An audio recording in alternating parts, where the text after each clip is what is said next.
Et non, je n'ai pas arrêté. J'ai effectivement mis en pause Sugar Detox podcast pendant 2 semaines, mais je suis de retour.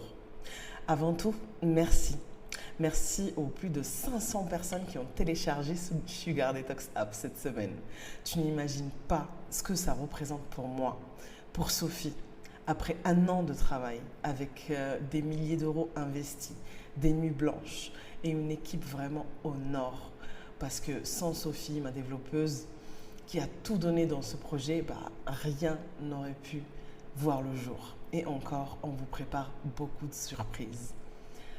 Sugar Detox App, c'est une application, encore une fois, qui est pensée pour toi.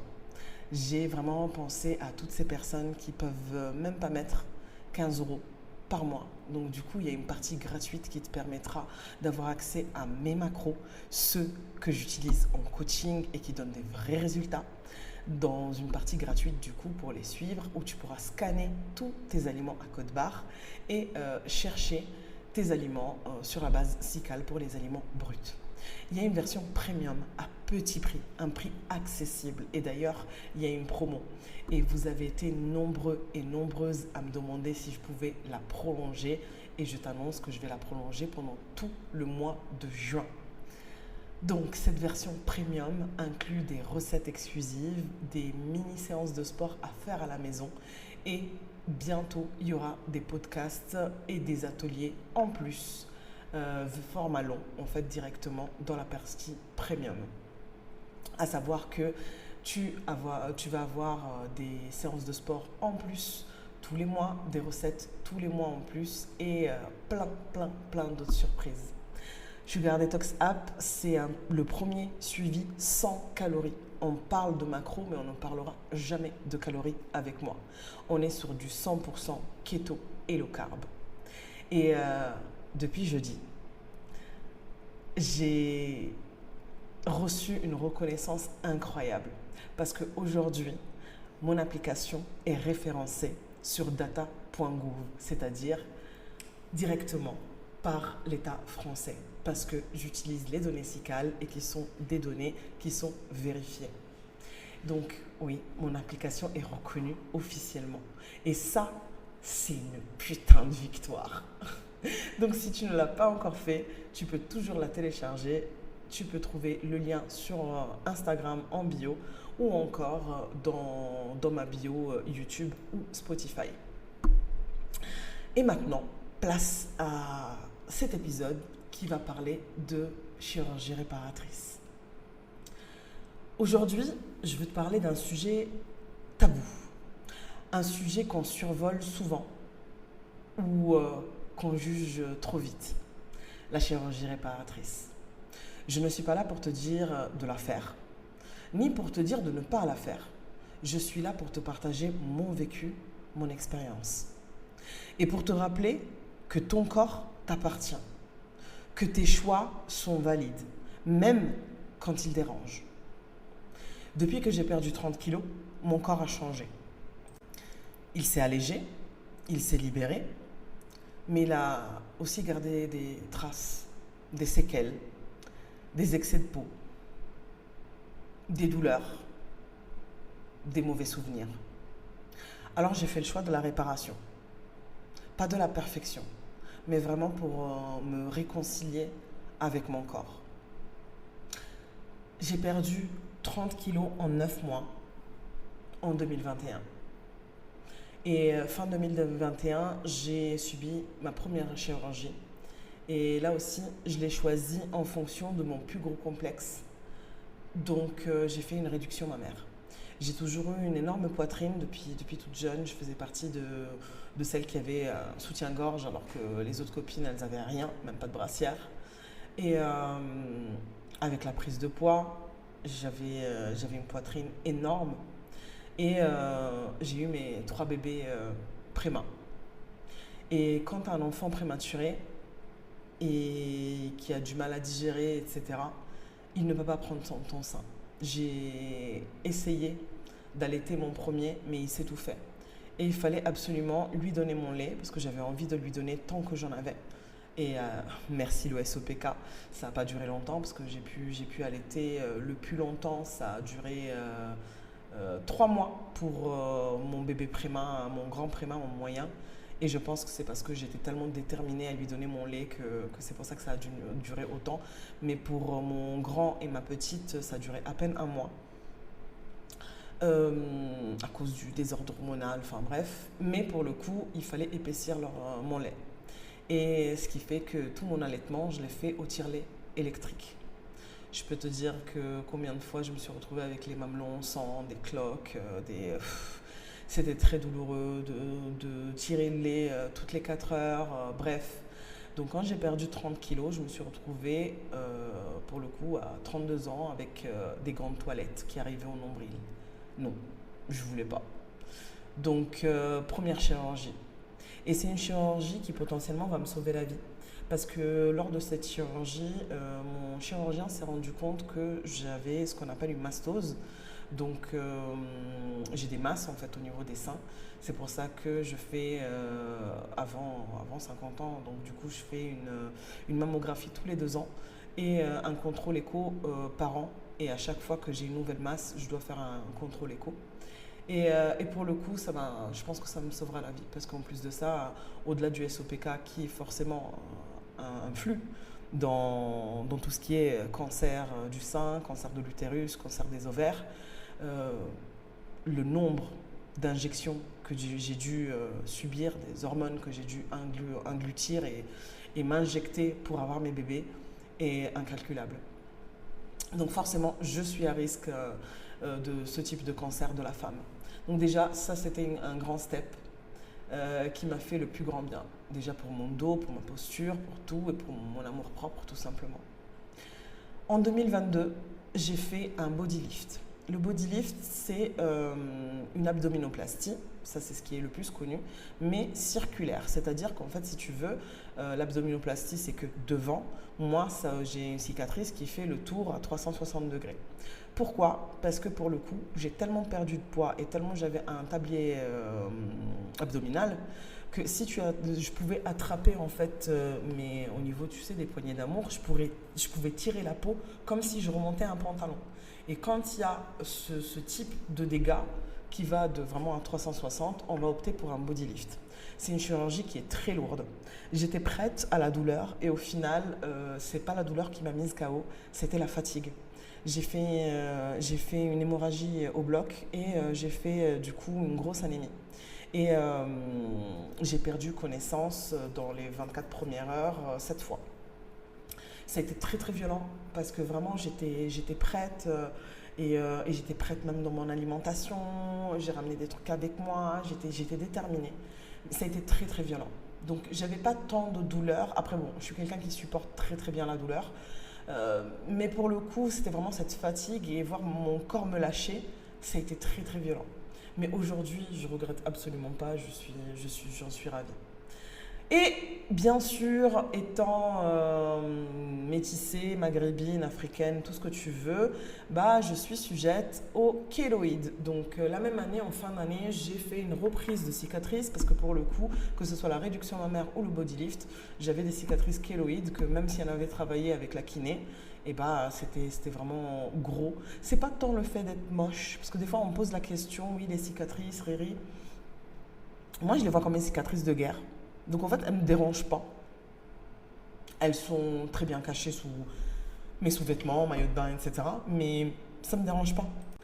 Mais c'est surtout que les cicatrices kéloïdes, par exemple, au niveau du soutien-gorge, elles sont douloureuses. Elles sont boursouflées. Donc du coup, on a fait une reprise de cicatrices. Et arrive donc du coup le 23 mai 2025 où je répare mes bras. Et là, ça a été très particulier.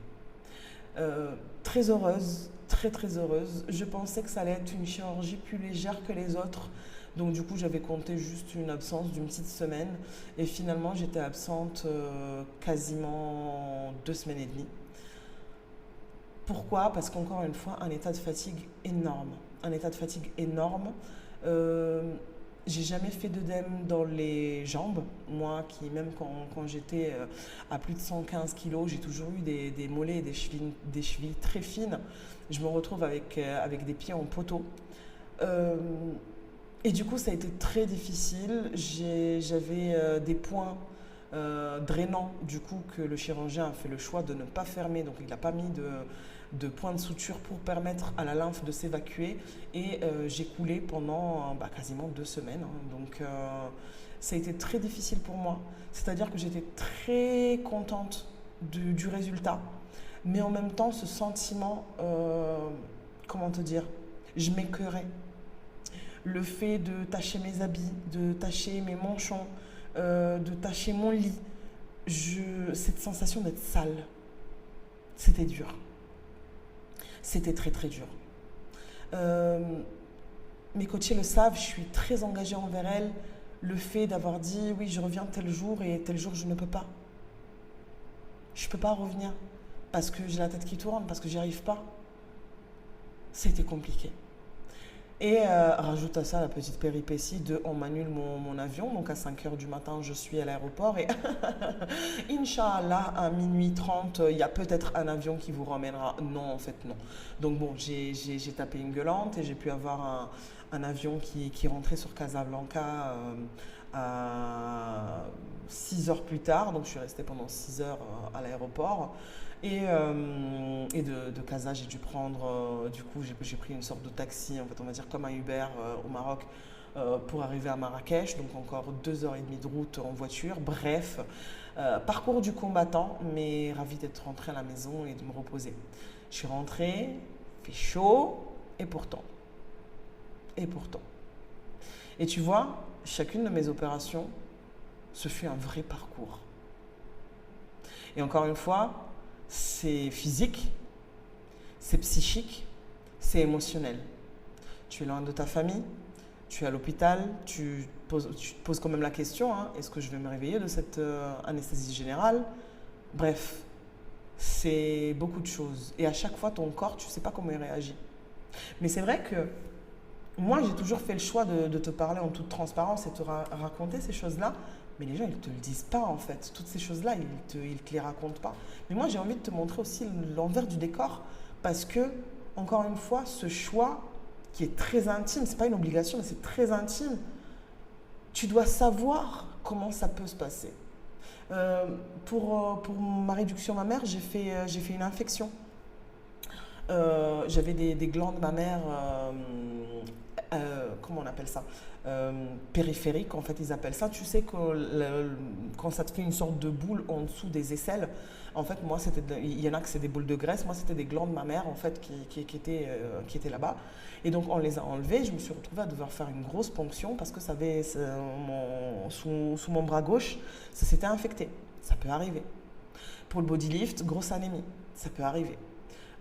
Pour voilà, la réparation des bras, et ben voilà, j'ai coulé de lymphe pendant 2 semaines, alors que c'était prévu 2-3 jours. Donc tu vois, il y a des choses qu'on ne peut pas prévoir. Mais si tu passes par là, si tu décides de le faire, c'est juste un mauvais moment à passer. Parce que là, je te raconte ces choses-là. Il y a des choses que j'avais complètement oubliées. Tu vois. Là, c'est en te parlant que je me suis rappelé, oui, c'est vrai qu'en plus, j'avais tapé 40 de fièvre pour ma réduction mammaire et tout. Tu vois. C'est des choses qui me reviennent comme ça. Mais pour le coup, voilà, ça fait partie du passé. Et pour la petite blague, quand ils m'ont opéré là pour les bras, j'ai l'infirmière qui est venue me voir, elle m'a dit oh, « Qui vous a fait des prothèses mammaires? Elles sont magnifiques. » Je dis « Non, en fait, c'est mes seins. » Elle m'a dit « Non, mais quel chirurgien il a fait ça ?» Je dis « Eh oui, le super docteur Bosque à Paris. » Et c'était marrant, tu vois. Donc quand tu as un résultat après qui te plaît, tout va bien. Tout va bien. C'est comme, c'est comme un accouchement, tu vois. Tu souffres sur le coup, hein. Tu souffres, mais après, tout est derrière toi. Ça y est, c'est fini. Et voilà, je te le dis et je te le redis. Aucune femme n'est obligée de faire de la chirurgie. Hein.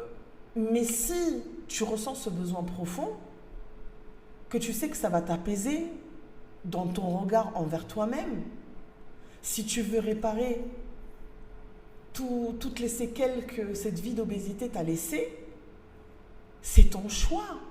Et c'est légitime, c'est vraiment personnel et sacré. Ne laisse personne venir interférer dans ça. Venir te dire que c'est pas bon. Non, ils n'ont pas le droit. Et je vais aller plus loin. Aujourd'hui, je te parle de chirurgie réparatrice parce que moi, c'est mon parcours. Mais il y a des femmes qui font, et des hommes bien entendu, qui font aussi de la chirurgie esthétique tout simplement. Quand tu as eu toute ta vie un complexe sur ton nez et tu veux faire une rhinoplastie, personne n'a le droit de te dire que c'est bon ou c'est pas bon. C'est toi. Donc fais-toi confiance. Fais-toi confiance. Et vraiment, ce que j'aimerais te transmettre là, c'est le regard des autres. Tu dois vraiment apprendre à t'en foutre. Tu sais, quand j'ai fait le body lift, j'avais déjà fait mon body lift et après quand je suis passée sur M6, j'ai reçu des screens dont tu te rappelles le premier harcèlement que j'ai vécu, où il disait oui, la pseudo-coach qui a fait de la chirurgie esthétique pour vendre des gaines. Et là j'étais mort de rire, je dis mais quel est le rapport? Et je vais te raconter qu'est-ce qui s'est passé. Pour te dire à quel point la bassesse des gens. Je recevais beaucoup de messages de femmes qui avaient fait des abdominoplasties et des body lifts et qui avaient des résultats médiocres, voire dégueulasses. Enfin, faut dire ce qui est, hein, parce que j'ai vu des résultats mais vraiment ignobles. Et franchement, quand tu passes sur le billard, ça fait mal. Et du coup, on m'a demandé des conseils. Et je disais, mais en fait, le post-op, c'est beaucoup de choses. Je t'en parlerai un petit peu plus tard dans ce podcast. Mais pour le coup, il y a beaucoup de choses dans le post-op. Et la première chose, c'est la gaine. Et en fait, si tu veux, tu commences par une gaine médicale. Et au bout de 3 semaines, tu dois passer sur une gaine qu'on appelle colombienne, où la compression et le tissu sont différents. Mais c'est ce qui fait que tu dégonfles et tu évites les œdèmes, etc. Et tout. Et donc, du coup, en fait, j'ai fait un live avec la créatrice des gaines que je portais, qui était recommandée par mon chirurgien et d'autres chirurgiens pour donner des conseils à ces femmes pour leur post-op. Et apparemment, donc du coup, je vends des gaines. Donc, j'ai toujours pas ce business en place, à part qu'il y ait une autre Riyab Touré quelque part ou que je l'ai fait dans mon sommeil. J'ai déjà assez de travail comme ça. Mais c'est pour te dire, les gens, tu vois. Et voilà, ce n'est pas leur corps. Ce n'est pas leur histoire. Et surtout, ce n'est pas leur combat. C'est mon corps qui a subi le surpoids, l'obésité. Des contractions tellement répétées qui m'ont valu 3 accouchements prématurés et un ventre qui tombait complètement détruit. C'est mon corps, c'est moi qui ai porté ce poids, qui l'ai aimé, qui l'ai détesté, qui l'ai réparé. Mais personne n'a validé. Franchement, personne. Et là, il n'y a pas plus longtemps qu'il y a 2-3 jours, une coach keto qui met une story et qu'on m'a envoyé les screens. En plus, tu sais, ils sont bêtes quand même. Bref, coucou hein, si tu m'entends, parce que je sais que tous mes haters s'écoutent mon podcast. C'est un bonheur. Apprenez à travailler. Je vous le répète toujours, j'ai lancé le mentorat. Donc, si vous ne savez pas travailler, n'hésitez pas à venir. Je vous coacherai avec grand plaisir. Bref, fin de la parenthèse. Et donc, cette super coach qui n'a, encore une fois, ils n'ont rien à dire sur mon travail. Parce que je donne énormément, parce que je donne de la qualité, je donne des résultats et qui n'arrivent pas malheureusement à atteindre mes résultats et qui sont loin derrière. Et moi, c'est vrai que j'ai une vitesse de croisière qui est très élevée, mais c'est comme ça. Elle a fait donc une story en expliquant que ouais, moi, je ne suis pas comme ces coachs qui se payent des chirurgies sur votre dos. Ok, donc du coup, voilà, juste pour information, il faut savoir que réduction mammaire et body lift, ça a été totalement pris en charge par la sécurité sociale parce que j'avais des gros dégâts. D'ailleurs, si tu veux savoir comment te faire prendre en charge, il faut voir avec ton médecin. Ton médecin t'envoie chez un chirurgien. Le chirurgien, il fait une demande préalable. Tu peux être prise en charge pour une réduction mammaire à partir de 300 grammes par sein à retirer. Et dans mon cas, on m'a enlevé 600 et 750. Donc, tu vois bien qu'effectivement, il y avait beaucoup de dégâts. Et pour le ventre, il faut qu'il y ait un tablier abdominal qui dépasse, du coup, qui recouvre le pubis intégralement ou partiellement. Voilà. Et pour le body lift, il faut que les dégâts soient dans le dos aussi, donc comme j'ai pu t'expliquer tout à l'heure. Donc, tu vois, voilà. Effectivement, les bras, je les payais toute seule. Parce que je pouvais être prise en charge pour une brachioplastie, c'est-à-dire avoir une grosse chirurgie entre l'aisselle et le coude, mais je n'avais pas envie d'avoir une si grosse cicatrice, sachant que je n'avais pas autant de dégâts. C'était un complexe depuis toujours. J'avais des dégâts, mais pas aussi violents pour avoir ce type de chirurgie. Et là, je suis partie chercher le chirurgien qui a une technique innovante qu'il appelle la lipo 4D et qu'en fait ça rétracte la peau en même temps et voilà. Donc, mais effectivement ça se paye et c'est ok. Donc voilà. Bref, donc encore une fois, si tu envisages une chirurgie réparatrice, pour le choix de ton chirurgien, sois pas sur la popularité. C'est pas voilà, il peut y avoir des chirurgiens comme celui-là, le dernier que j'ai, c'est vrai qu'il est très connu sur TikTok, ça y a pas de souci. Mais c'est pas ce que j'ai vu. J'ai pas regardé son nombre de likes, son nombre de vues, etc. J'ai vu les résultats et j'ai vu les témoignages de ses coachés. C'est un peu comme quand tu me choisis en tant que coach, c'est parce que tu as entendu parler de mes coachés, parce que tu as vu les résultats qu'elles ont, parce que voilà, c'est vraiment une vraie preuve. C'est les autres qui parlent pour toi, c'est le bouche à oreille, c'est les recommandations. Donc ça, c'est la première des choses, les résultats. Ensuite, vraiment, le feeling, l'écoute, la confiance qui va t'inspirer. Il faut qu'il y ait un vrai lien. Moi, mon chirurgien aujourd'hui, que ce soit les deux chirurgiens que j'ai pu avoir, parce que du coup, réduction mammaire et bodylift, ça a été le docteur Bosque et là, c'était le docteur Hichem Malek. Les deux, ce sont des gens humains, des gens qui me regardent et j'oublierai jamais le docteur Bosque Romain, si vous le cherchez. Il est incroyable. C'est la première personne qui m'a regardé quand il a lu le courrier de mon médecin et qui m'a regardé dans les yeux et m'a dit « Quel courage, madame !» Alors que personne ne s'était arrêté une seule fois à me dire quel courage quand il savait que j'avais fait des années de PMA, que j'avais fait 3 fausses couches, que j'avais eu 3 accouchements prématurés, que j'avais eu 3 allaitements au tire-lait, que j'ai dû retirer mes trompes pour risque pour ma santé, etc. Personne ne s'est arrêté à ça. Et lui s'est arrêté à ça. Et là, c'est la même chose pour le docteur Malek. Il me regarde et il me dit « Vous avez perdu 30 kilos toute seule. Vous les maintenez toute seule. Vous aidez des gens toute seule. Mais bravo. Bravo. » Ok. Donc, à partir du moment où tu as un chirurgien qui te donne de la reconnaissance, qui te regarde, que tu existes à ses yeux, et que quand tu as un problème, tu as son numéro de portable, tu lui dis « Ouais, doc, ça va pas. Doc, j'ai de la fièvre. Doc, je me sens pas bien. Doc, j'ai les pieds gonflés. » Et qui prend le temps de te répondre, ça, c'est ton chirurgien, ma chérie. C'est lui qu'il te faut. Tu dois te sentir entendue, comprise et respectée. Et je te disais tout à l'heure, je te parlais du post-op, et ça c'est important, et je veux te parler de quelque chose d'essentiel, où personne n'en parle assez.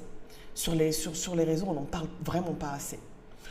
Mais une chirurgie réussie, bien sûr, le chirurgien, ça, voilà, moi comme je dis, moi je suis tombée sur 2 magiciens, clairement, hein, c'est des artistes.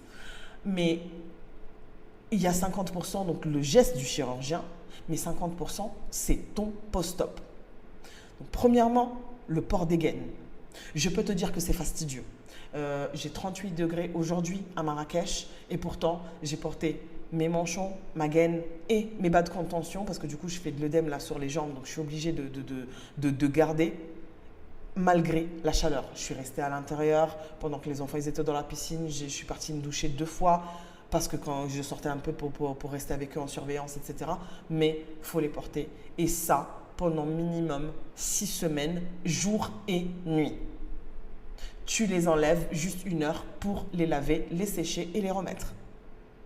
Ça, c'est super important. Deuxième chose, le drainage post-op, avec des kinés qui savent faire du drainage. Donc, je ne te parle pas des machines, c'est vraiment du drainage manuel. Et là aussi, pour une abdominoplastie ou un bodylift, par exemple, il faut compter entre 15 et 20 séances. Et ça, ce n'est pas pris en charge, ma chérie. Mais il faut les sortir. Et c'est important. Respecte ton temps de repos. Quand tu es fatigué, dors. Repose-toi. L'alimentation, je ne te le dirai jamais assez. Si tu n'arrives pas à être en keto, sois en low carb. Je t'expliquerai, moi, comment ça s'est passé, mon alimentation pendant. L'hydratation. Il faut énormément boire pour éliminer déjà tous les médicaments, l'anesthésie, etc. Mais aussi pour drainer ta lymphe et renouveler ta lymphe. C'est très important pour éviter les œdèmes et les atténuer et te permettre de dégonfler très rapidement. Et bien entendu, continue sur tes soins. Sur tes soins tout le temps, tout le temps, tout le temps, tout le temps. Même si c'est fastidieux, même s'il fait chaud, même si tout ce que tu veux, vraiment respecte ces règles clés. Parce que c'est vraiment 50% de ta réussite. Et oui, il faudra changer de gaine. Et la gaine, ça coûte cher. Et c'est pas grave. Tu dois en racheter parce que à un moment donné, si ça ne compresse plus, eh ben ça sert à rien.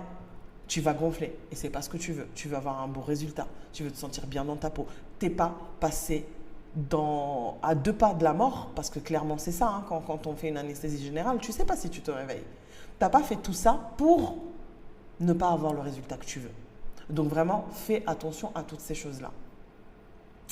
Concernant mon alimentation, j'ai tenu mon alimentation keto pendant toute ma préparation et après l'opération.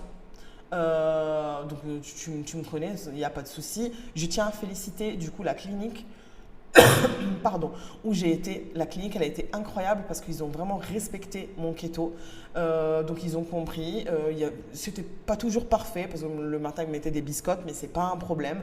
Mais ils ont vraiment fait leur maximum. J'avais toujours des œufs, j'avais de la viande, j'avais des légumes.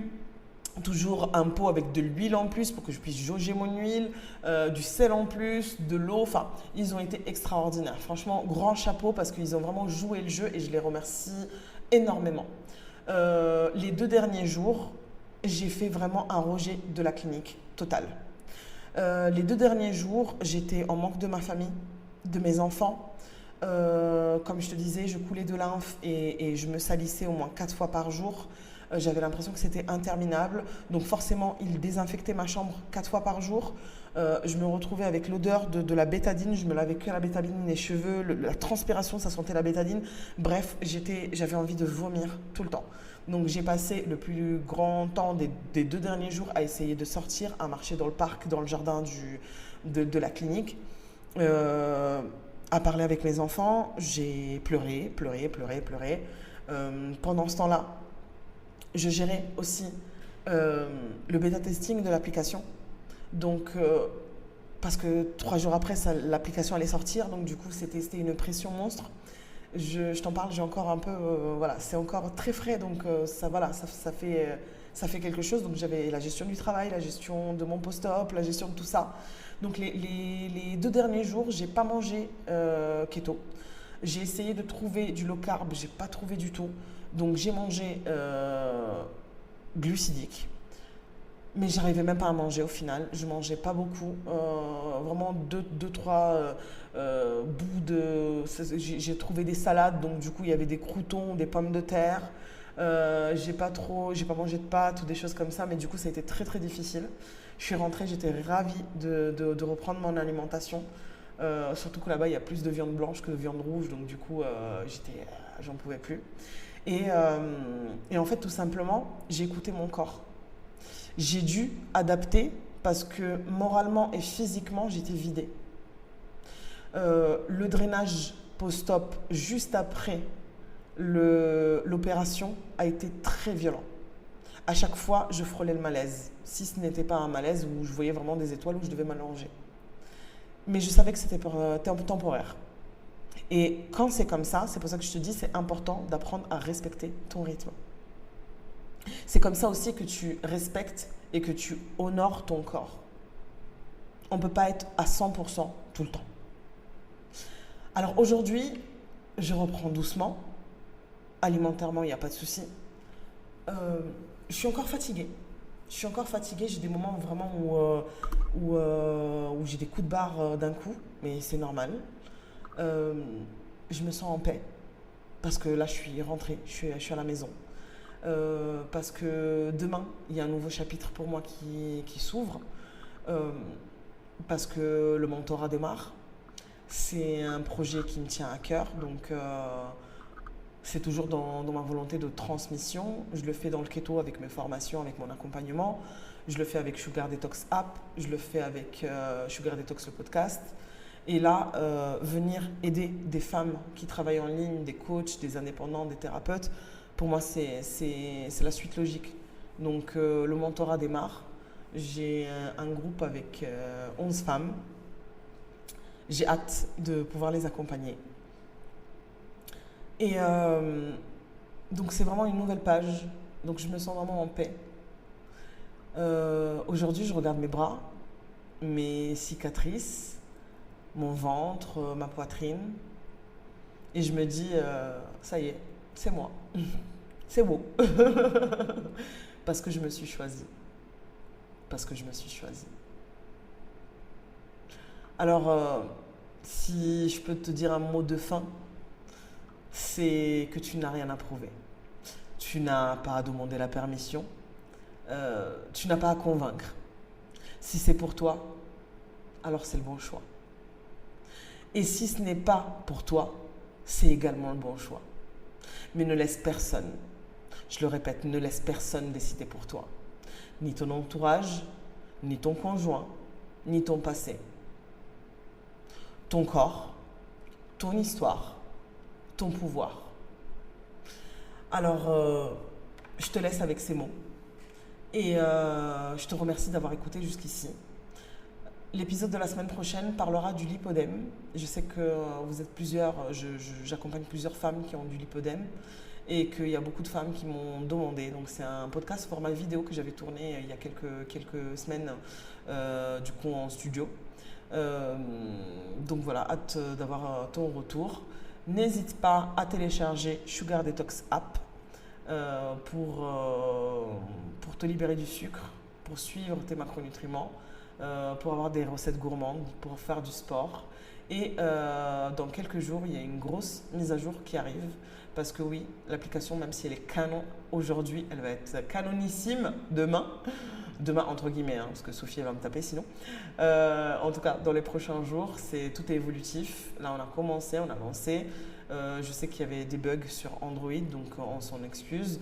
Mais malheureusement, ce n'est pas de notre ressort. Mais c'est grâce à vos remontées de bugs que ça a permis à Sophie de toutes les réparer. Et donc, du coup, tout sera rétabli lors de la mise à jour qui arrive. Et il y aura des mises à jour régulières tous les mois pour que l'application ne soit pas obsolète, pour que vous ayez plus de recettes, plus de sport, plus de plein de choses. Il y a plein de surprises et de cadeaux que je vous réserve. Et encore une fois, si vous avez besoin d'un coaching, si vous avez besoin de plus, petit DM sur Instagram ou un petit message sur WhatsApp et je serai là. Gros bisous, prenez soin de vous, prends soin de toi et on continue d'avancer ensemble.